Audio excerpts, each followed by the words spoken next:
नमस्ते प्रणाम दोस्तों, स्वागत है आपके अपने चैनल भोजपुरी अखर में। तो दोस्तों, पवन भैया का एक बहुत ही बेहतरीन super duper blockbuster film YouTube channel पर रिलीज होने को तैयार है, जिस फिल्म का नाम है बजरंगी। जी हाँ दोस्तों, तो चलिए दोस्तों जानते हैं कि इस फिल्म को यूट्यूब चैनल पर कब रिलीज किया जाएगा। तो दोस्तों वीडियो को पूरा जरूर देखें, और जो भी भाई हमारे चैनल को सब्सक्राइब नहीं किए तो भाई आप लोगों से रिक्वेस्ट है, चैनल को सब्सक्राइब करना ना भूले। तो चलिए दोस्तों वीडियो को शुरू करते हैं।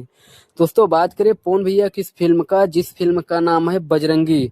तो दोस्तों इस फिल्म में आपको पवन भैया एक्शन और कॉमेडी करते नजर आएंगे।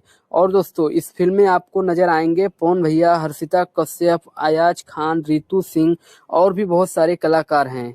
तो चलिए दोस्तों अब जानते हैं कि इस फिल्म को कब और किस चैनल पर रिलीज किया जाएगा। तो दोस्तों इस फिल्म को 5 दिसंबर को सुबह 6:30 बजे आशी म्यूजिक भोजपुरी चैनल पे रिलीज किया जाएगा। जी हाँ दोस्तों, एक बार फिर से सुन लीजिए, इस फिल्म को 5 दिसंबर को सुबह 6:30 बजे आशी म्यूजिक भोजपुरी चैनल पे रिलीज किया जाएगा। तो दोस्तों 5 दिसंबर को यह फिल्म देखना न भूलें, और हमें कमेंट में जरूर बताइएगा कि इस फिल्म को देखने के लिए आप लोग कितना ज़्यादा एक्साइटेड हैं। तो दोस्तों इस वीडियो में बस इतना ही, फिर मिलते हैं एक नए वीडियो में, तब तक के लिए धन्यवाद।